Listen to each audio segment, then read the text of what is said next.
Hey, what's going on, everybody? Rob Satcham, Feedbackwrench here. Now, I want to talk a little bit. I just got done with a consulting phone call with a new client, and we're looking at their business. He was trying to accomplish some things online.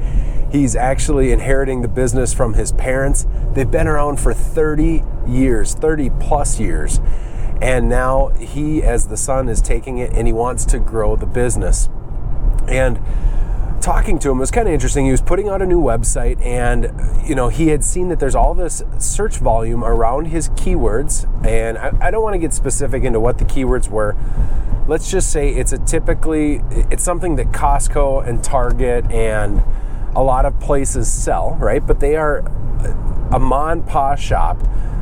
And it was kind of interesting when he first contacted me. I jumped in and started looking at their website, and you could tell that what he was trying to do was bring it up into the next step into modern technology. And they had an e-commerce function on there, and they were doing a lot of cool updates to it. And you could tell, it was trying to do something really good online. And because he knows that to keep the business afloat, he needs to have an online presence.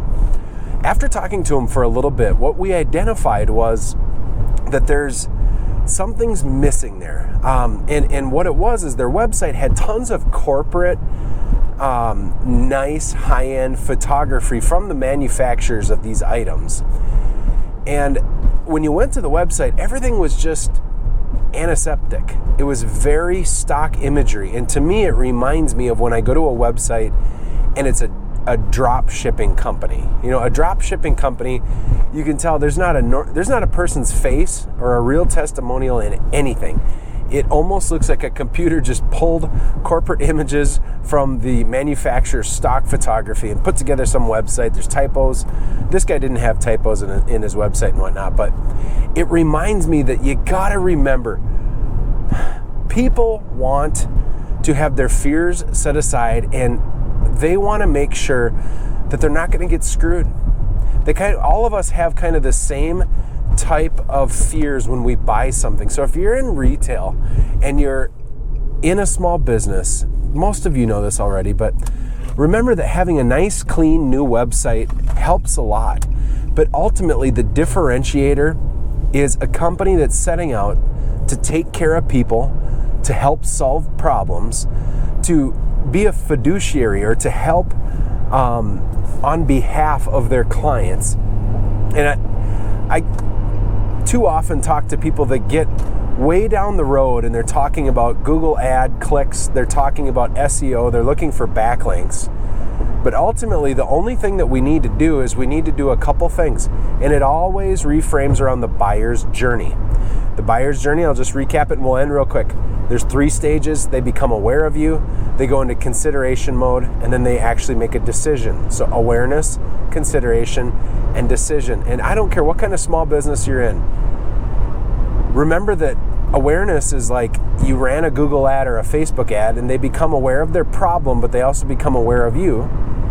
It doesn't do a ton of good to drive a ton of traffic to a website or a digital footprint if you don't have the things in place that cause them to make you think, this will be worth it.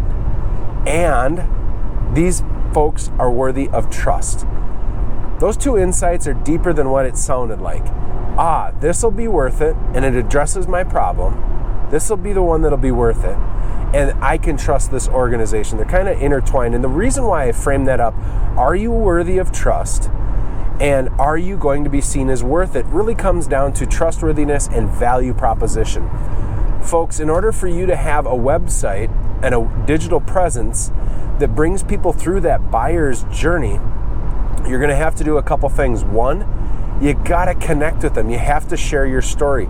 People need to be able to look into the eyes of somebody, in my opinion, short of buying from Walmart and Costco and maybe Amazon, but I think in small business, people want to see the folks that they're going to engage with. Usually, not always, but usually. Because that's a big differentiator, because they want to know, who am I dealing with? Can I trust these people? Then you want to have Google reviews and testimonials, authentic testimonials. You want to have Google reviews because those are always verified and they'll help with all sorts of other things. All that being said, if you don't get the things in place so that people come to you and they're going to trust you, and then also understand your value proposition in this industry that this person was in. There are cheap and high-end versions of this thing. Whether you're buying a boat or a car, you can have inexpensively built, inexpensive solutions, medium and high-end stuff. You as a company need to understand how to frame up where you sit in that market, and then have things on your website, whether it's explainer videos, articles, FAQs, resources on your website that help people understand how to be a great consumer and how should they be making a decision, right? I used to do this at Best Buy all the time. Just to bring this home, people would walk into Best Buy. I worked in the computer department and then the whole store. And you walk up to somebody at Best Buy, hey, what brings you in today? You looking at laptops? No, I'm just looking. Okay, cool. You wait 3 minutes, you come by and you go, hey, just so you know, because they're still standing there. Hey, just so you know, when you're looking at laptops right now, the main thing you want to do is figure out, is this something that is going to be portable? Is it just going to sit there? Or is this something that I don't really care about the size? Is size and portability important? Then the next thing you got to remember is each one has kind of a good, better, best in terms of size. But if you do gaming or video editing, there's special needs. So all I did was frame that up, and then I would say, have you seen anything you like? So I equip them with this information of, here's how you be a good, just so you know, they're all kind of the same. There's some brands I prefer, I could show you that, but they're all kind of the same. There's kind of the size or the portability, and then good, better, best, and that's the processor, RAM. But if you game or you do video editing, and then you follow up with an open-ended question, have you seen anything out there you like so far? And they will feed you whatever you want. But what you're doing is I was equipping them to tell me, I was equipping them to be a great consumer. And then I have extra nuggets that would help them understand what's a great value. I would show them how to shop. I would say, hey, when you're out there, Dell has some great machines. Here's how Best Buy brings the best value for you. If you shop out of our ads, this is where the manufacturers run sales. And every week we have a new sale. And they have very good value. Back then it was, you had to catch the sale, you get $300 off. Then I talked to them about the price guarantees. And well, now, so the idea is you want to be doing two things. You want to convey to them how to be a good shopper.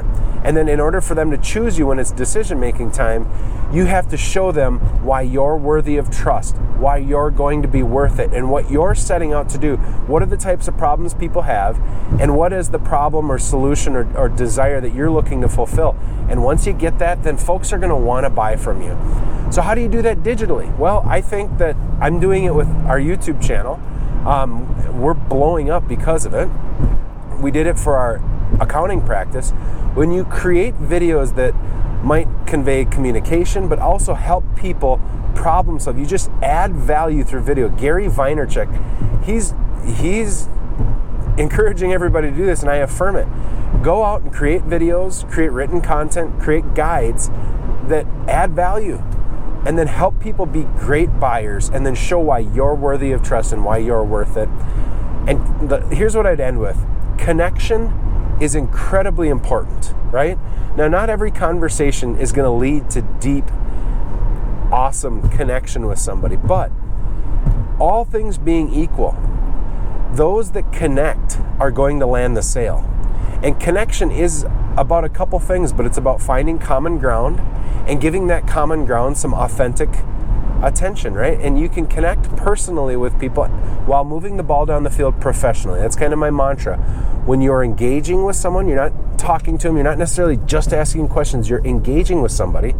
You want to connect personally and authentically while moving the ball down the field professionally in a manner that is truly meant to seek out the best interests of that client. You're acting as a fiduciary, basically, which means that you act in their financial and their self-interest, their interest rather than your own interest. I hope that's helpful. It's common sense to most of you, but it's very important. Good luck with everything, guys. If you need help, give me a call, shoot me an email, go to our website. We'd love to help you.